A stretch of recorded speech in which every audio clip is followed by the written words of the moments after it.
Ay sus, umpisa na naman ng panibagong araw na araw-araw ng ginagawa sa pang-araw-araw. Araw ng Sabado, ang pagpasok sa trabaho ay ating umpisahan.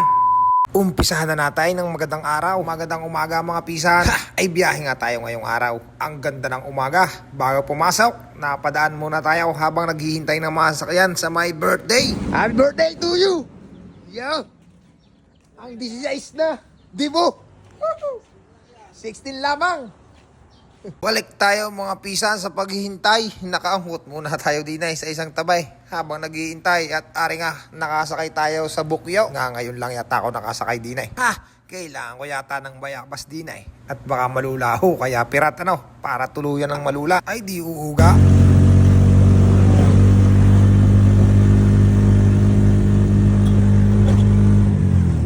Habang naglalakbay nga ho ako mga bossing ko, ay ang sarap din paminsan-minsan magbiyahe. Sa tinagal-tagal din nga ngayon laang. Di na mga bossing. Bukyo nga ang nadali nating masakyan mga bossing. Makalipas nga ang 31 days. Kupaw, nakababa na din tayo. Abay di ko akalain. Ay 50 pesos na pala pamasahe ngayon. Ayan, malapit na nga tayo sa opisina Lakad lang na konti, tapat ng Gonzales sa may PLDT. Yan ang aking opisina mga bossing. Hiyaw, nakarating na nga tayo sa paglalakad natin Nadini tayo sa opisina. Hiyaw, magandang umaga sa inyong lahat. Maraming salamat sa pagsama sa aking biyahe. Ay, teka. Tatanong lang ako. Ay, kayo, anong kwentong biyahe nyo?